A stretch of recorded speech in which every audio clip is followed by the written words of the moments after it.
Bonjour mesdames et messieurs, merci de nous rejoindre sur RTI 1. Voici les titres de votre édition. 7 décembre 1993, 7 décembre 2018, voilà 25 ans aujourd'hui que le président Félix Houphouët-Boigny nous a quittés. La fondation Félix Houphouët-Boigny pour la recherche de la paix a décidé de commémorer cet anniversaire. Une messe d'action de grâce a lieu ce matin à Yamoussoukro en présence du chef de l'État. Le Premier ministre Amadou Gon Coulibaly était hier à la célébration du 40e anniversaire du BNET. Le BNET, c'est le Bureau national d'études techniques et de développement. À l'occasion de cette célébration, l'institution a revisité son parcours à travers une exposition photo.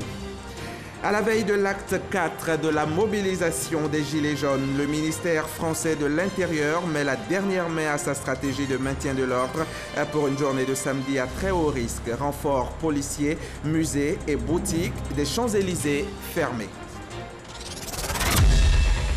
Nous sommes le 7 décembre 2018. Il y a 25 ans tout juste, le 7 décembre 1993, que le président Félix Houphouët-Boigny nous quittait. La fondation Félix Houphouët-Boigny pour la recherche de la paix a décidé de commémorer cet anniversaire à travers une messe d'action de grâce. Et vous le voyez en image, il était 10h-5 ce matin quand le chef de l'État et son épouse arrivaient à Yamoussoukro pour cette messe d'action de grâce à la basilique Notre-Dame de la Paix avec les proches, parents, amis et connaissances de la famille Houphouët-Boigny. Une messe d'action de grâce donc dédiée au Père de la Nation a lieu ce matin. C'est à la basilique Notre-Dame de la Paix de Yamoussoukro. Vous le voyez en image, le président de la République Alassane Ouattara accompagné de plusieurs membres du gouvernement avec à leur tête le Premier ministre était donc à la basilique ce matin. Le compte-rendu complet de nos reporters ce soir dans le 20h. 25 années après sa disparition, le président Félix Houphouët-Boigny demeure présent dans les esprits. Un homme de grand acabit, doté d'un destin hors norme. C'est à juste titre d'ailleurs que 2018 est considéré comme l'année Houphouët-Boigny. Pour marquer le coup, la fondation qui porte son nom a procédé à une série de dédicaces d'ouvrages consacrés aux vieux, aux pères de la nation ivoirienne. On en parle avec Abdoulaye Koné. Une cérémonie de dédicace livresque pour saluer la mémoire du père fondateur de la Côte d'Ivoire. Les nostalgiques de Dia Houphouët-Boigny n'ont pas boudé leur plaisir. Il s'agit de replacer Houphouët-Boigny dans un champ, le champ politique qui a été le sien en Côte d'Ivoire. Donc ce champ politique, tout le monde devait aujourd'hui s'en servir. Tous les partis politiques ivoiriens d'abord devaient s'en servir. Ce champ politique qui avait pour leitmotiv la paix. Quand j'ai vu qu'il y avait des bandes dessinées, il m'a semblé important de les acheter pour les donner à mes enfants, pour qu'ils puissent connaître un peu l'histoire du président Félix Houphouët-Boigny, qui est le père fondateur de ce pays et qui a su pendant des années nous apporter la stabilité tant recherchée. 2018, année de Félix Houphouët-Boigny, la commémoration du 25e anniversaire de la disparition du père de la nation ivoirienne ne pouvait pas ne pas s'accompagner d'une production éditoriale. Pour les organisateurs, il fallait accorder une place de choix à l'écriture. C'est pas mal que l'Afrique soit une société où l'oralité domine. Vous voyez l'explosion de l'audiovisuel dans notre monde du 21e siècle. Donc l'Afrique a anticipé peut-être cela, mais il faut toujours réserver sa juste place à l'écrit. Et c'est ce que nous essayons de faire. Au total, 6 ouvrages, dont des livres pour enfants et des bandes dessinées, ont été dédicacés au cours de la cérémonie. La Fondation compte à ce jour 95 ouvrages sur Félix Houphouët-Boigny. Et du côté de San Pedro, c'est un séminaire de réflexion qui se tient depuis ce matin à l'attention des acteurs des médias. Durant 2 jours, les hommes des médias vont réfléchir sur leur contribution à la consolidation de l'idéal de paix de Félix Houphouët-Boigny 25 ans après son décès. C'est le ministre de la Communication et des médias qui a ouvert les travaux. Sidiki Moko Touré a invité les hommes de médias à plus de professionnalisme afin de préserver la paix si chère à Houphouët-Boigny. On écoute Sidiki Touré. Je voudrais inviter chaque femme et chaque homme du secteur à se rappeler que les médias peuvent être de redoutables outils de propagande politique et de haine dans les peuples. Je voudrais que résonnent encore les propos du président Houphouët-Boigny qui a toujours privilégié les initiatives de paix dans les mots comme dans les actes. Je voudrais qu'à l'instar du président de la République, son Excellence Alassane Ouattara, chacun d'entre nous mette la paix au cœur de ses préoccupations et utilise ses canaux de communication pour asseoir un climat de paix dans un pays qui n'a que trop souffert des rivalités, d'opposition et de désaccords. Voilà ce que l'on peut dire à l'heure qu'il est de ce 25e anniversaire du décès du président Félix Houphouët-Boigny. Nous y reviendrons tout au long de la journée dans nos différents journaux. 2 rapports annuels de la CNDHCI, la Commission nationale des droits de l'homme en Côte d'Ivoire, viennent d'être remis au vice-président Daniel Kablan-Duncan. Ce sont les rapports 2016 et 2017, des documents comportant chacun 3 parties, à savoir l'état des droits de l'homme, les activités menées par la CNDHCI et enfin les acquis ainsi que les perspectives et recommandations. Jérôme Kofi Abolin les a parcourus, ces documents. Il nous en parlera dans nos prochaines éditions. Mais tout de suite, je vous propose d'écouter le vice-président de la République, Daniel Kablan-Duncan. La rencontre de ce jour revêt un caractère important, car elle est l'occasion pour la Commission nationale des droits de l'homme de faire le point des engagements pris en faveur de la défense des droits humains. Elle s'inscrit dans la droite ligne de celle du 27 septembre 2015 portant sur la remise des rapports 2013 et 2014 et celle du 11 novembre 2016 pour la remise du rapport 2015. Comme le savons tous, le respect et la promotion des droits de l'homme figurent parmi des critères à l'aune desquels se mesurent et s'apprécient les États modernes et démocratiques. D'où l'intérêt que le président de la République et le gouvernement attachent à la mission de veille et de conseil en matière des droits humains confiée donc à la CNDHCI. Vous venez là d'écouter le vice-président de la République après qu'il a reçu les 2 rapports annuels de la CNDHCI. Ces propos ont été recueillis pour vous par Jérôme Kofi Abolin.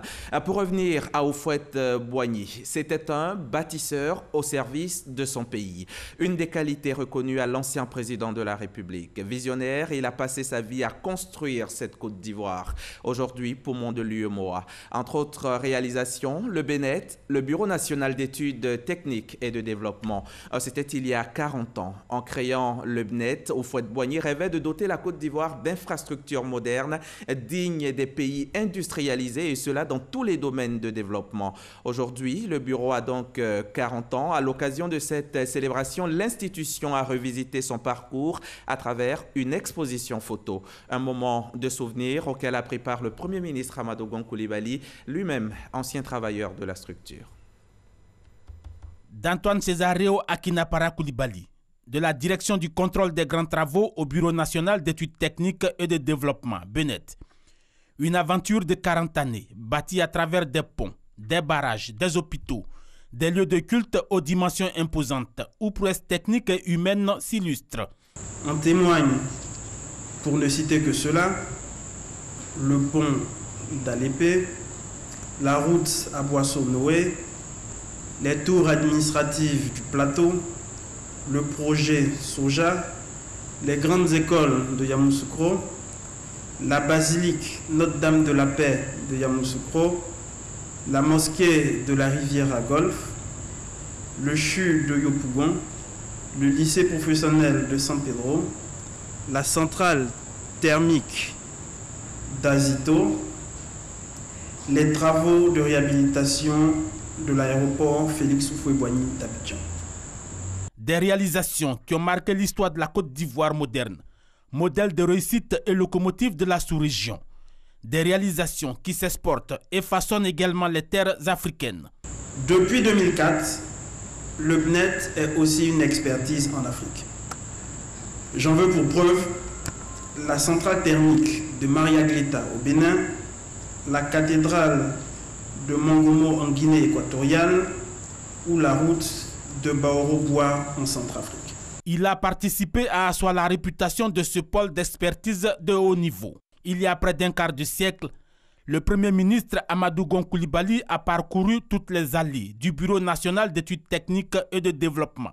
À travers ce vernissage, cette exposition photo, il a pu revivre ce passé glorieux, des moments d'émotion. C'est avec beaucoup de joie que je me retrouve au BNET. Je voudrais adresser tout d'abord mes félicitations au directeur général qui tient bien donc la maison et qui continue de faire en sorte que des objectifs importants qui ont été assignés au BNET lors de sa création en tant que direction et contrôle des grands travaux soient tenus. Que l'on s'assure à la réalisation du respect des 10 coûts, que l'on travaille également au respect donc, des délais et que la qualité donc, du produit donc, soit la meilleure possible. Et c'est ce à quoi le BNET est toujours engagé. Des reconnaissances qui appellent à ouvrir des perspectives encore plus belles sur les chantiers conçus pour poursuivre le rayonnement économique et infrastructurel de la Côte d'Ivoire. Lansine Bakayoko a conçu ce reportage. On va maintenant à la page santé de ce journal.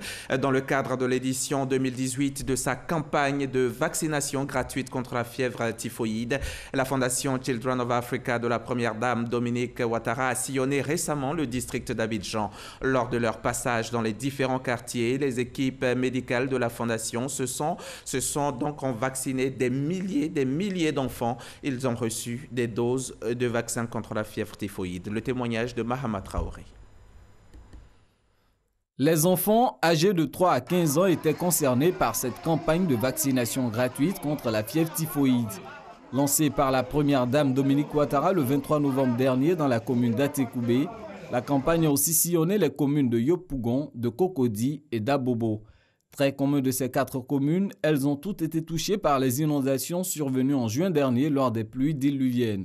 Du quartier Mosikro dans la commune d'Atekoubé au village d'Abobo-Baoulé, en passant par Kosiouin et Jesco dans la commune de Yopougon, les équipes médicales de la Fondation Children of Africa ont rencontré une forte mobilisation des enfants. Merci à Madame Ouattara de m'avoir vacciné gratuitement. Merci Maman Dominique car j'ai été vaccinée gratuitement contre la fièvre typhoïde. Je voudrais qu'elle continue toujours dans ce sens et qu'elle multiplie ses actions.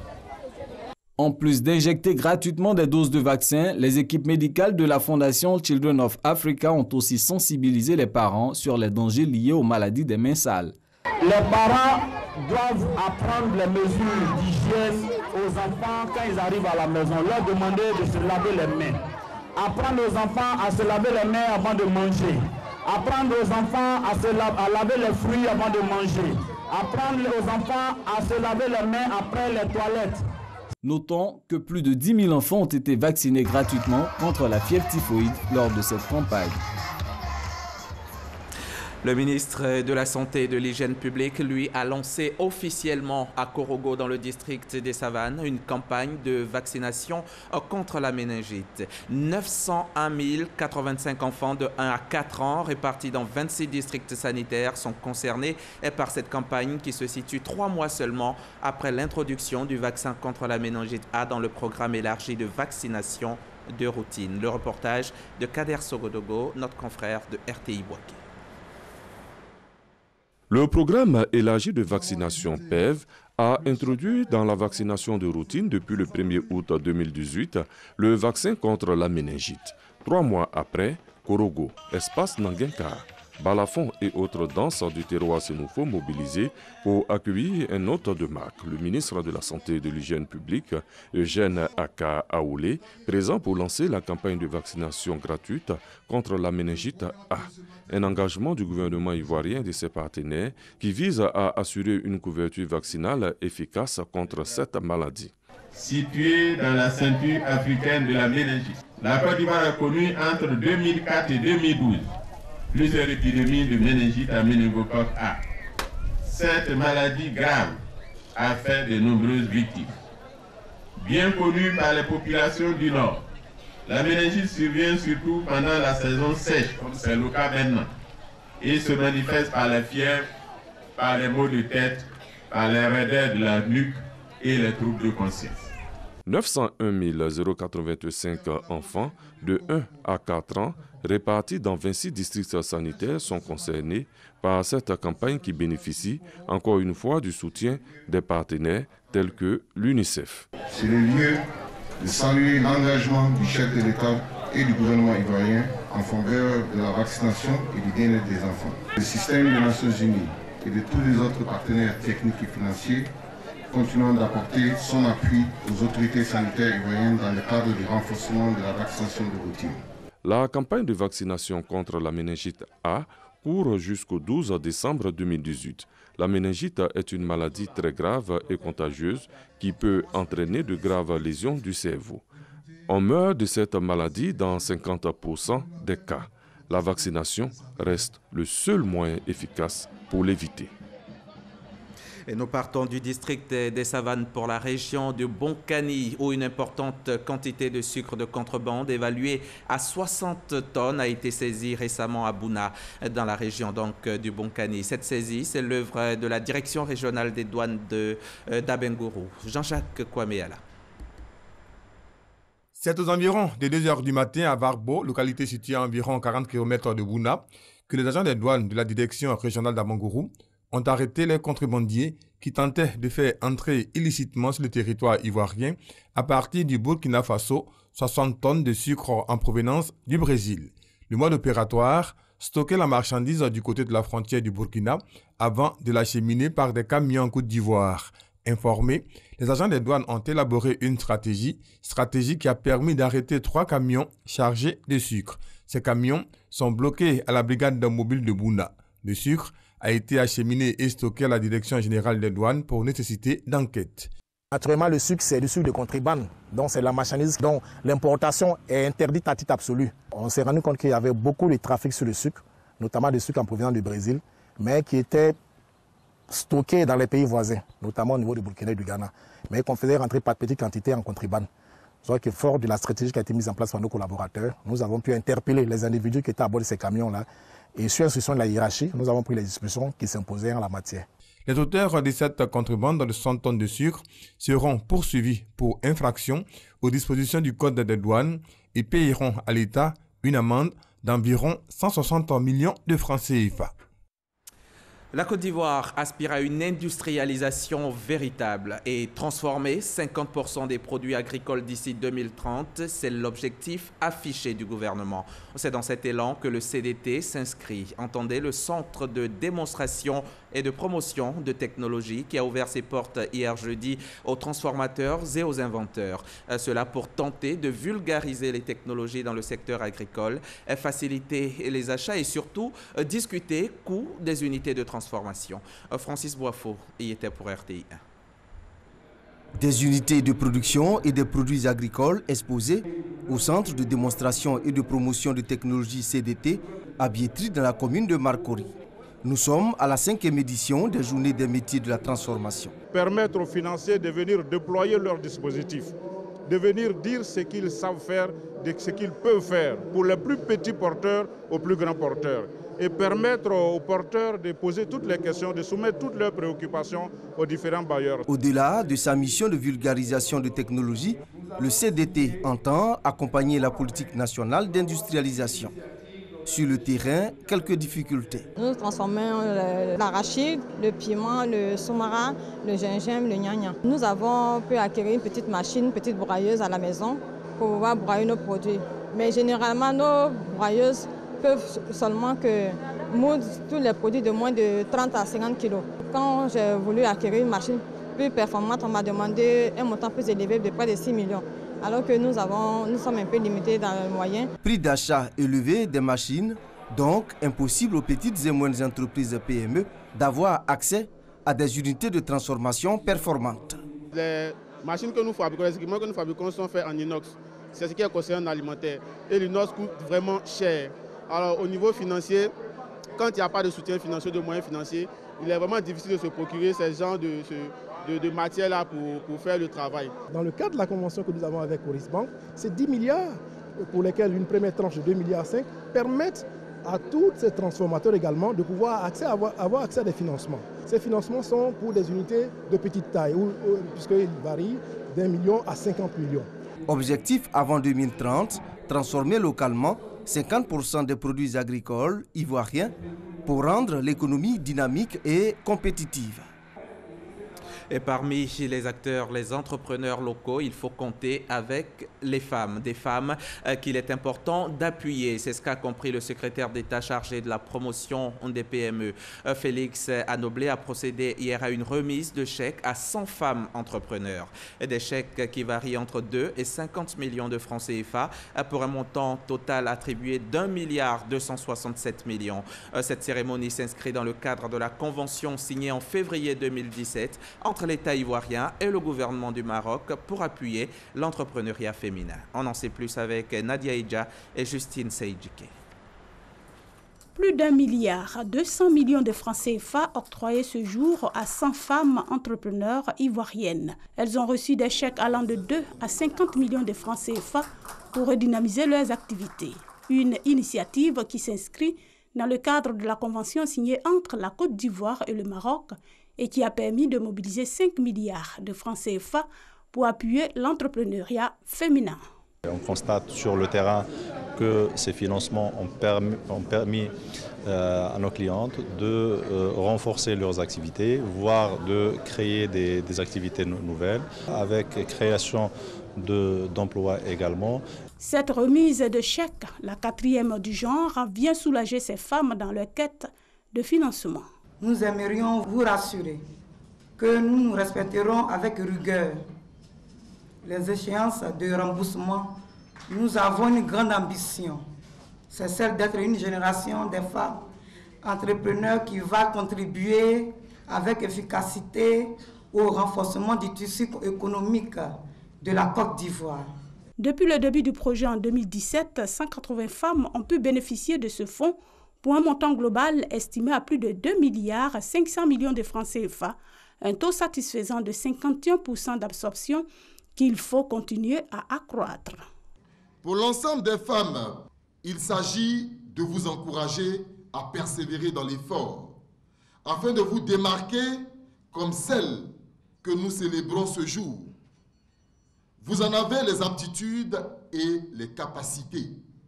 Vous pouvez emboîter le pas à vos sœurs bénéficiaires de ce jour.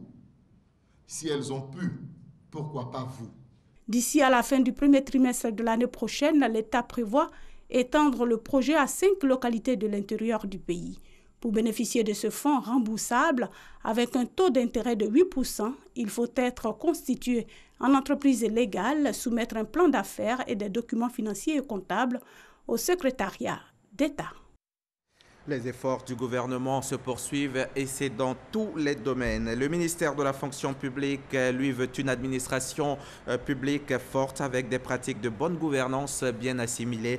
Dans cette optique, un atelier à l'attention des inspecteurs et des contrôleurs, et également des auditeurs internes, s'est tenu mercredi dernier, ici même à Abidjan. L'objectif, c'est de définir et valider les profils de compétences des inspecteurs afin de renouer, renforcer également les mécanismes de contrôle de la bonne gouvernance. Serge Coléa nous en parle.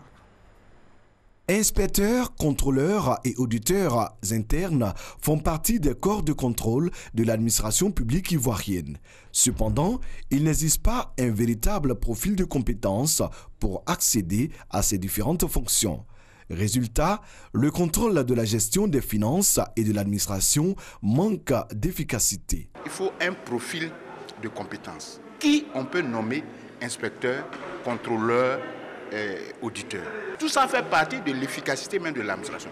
À partir de ce moment-là, dès lors qu'on met en place un budget pour des objectifs, si le contrôle est bien effectué, on est sûr que ce budget-là va servir à atteindre ces objectifs.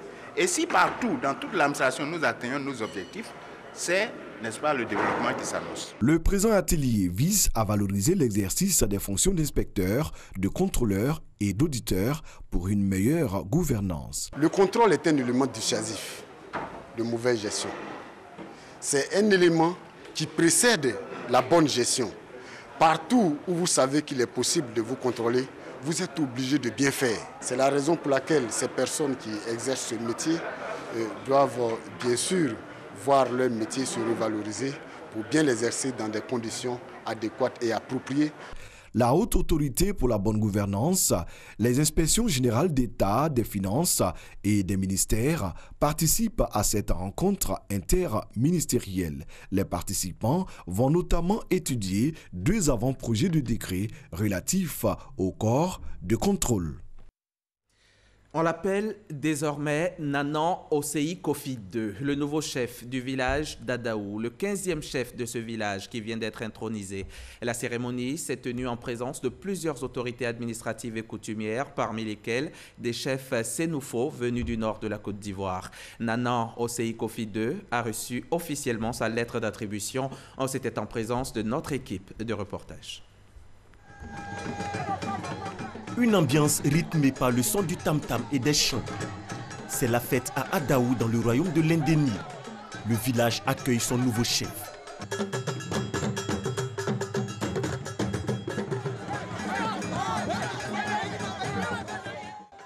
Nana Osei Kofi II est intronisé chef de village d'Adaou dans la pure tradition. Il reçoit ensuite sa lettre d'attribution des mains du préfet d'Abangourou et devient ainsi le 15e chef d'Adaou.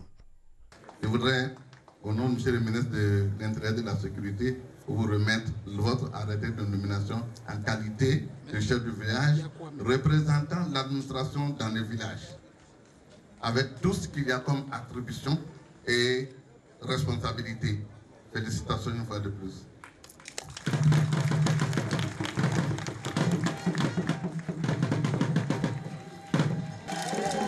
C'est en présence de plusieurs autorités administratives et coutumières, dont des chefs traditionnels sénoufos venus du nord du pays, que Nana Osei Kofi II a officiellement pris fonction. Parrain de la cérémonie, le président de l'Assemblée nationale, Guillaume Soro, a invité les populations à l'union et à la cohésion. Je suis à l'intronisation de ce chef à qui je souhaite longue vie et que mon travail dans l'intérêt de notre pays à la réconciliation et à la paix. L'intronisation du nouveau chef de village d'Adaou a été l'occasion pour présenter les nouveaux sous-préfets d'Abengourou et d'Aniansue aux populations. Reportage signé Moussa Konaté, universitaire de renom, membre de l'Académie des sciences, des cultures d'Afrique et des diasporas africaines et homme politique. Le professeur Seri Bailly est une école de vie. Cette figure emblématique de l'intelligentsia ivoirienne nous a quittés il y a quelques jours. Une disparition qui constitue une immense perte pour la Côte d'Ivoire. Au nom du président de la République et de l'ensemble du gouvernement, le ministre Maurice Kwaku Bandama a salué la mémoire de l'homme. Issa Konayo. Universitaire de renom et membre de l'Académie des sciences, des arts, des cultures d'Afrique et des diasporas africaines, ASCAD, professeur Seri Bailly a tiré sa révérence le dimanche 2 décembre dernier. 5 jours après sa disparition, le ministre de la Culture et de la Francophonie reconnaît un serviteur talentueux et travailleur. Homme politique au commerce agréable, l'illustre disparu est une des écoles de vie pour toutes les générations d'acteurs politiques en Afrique.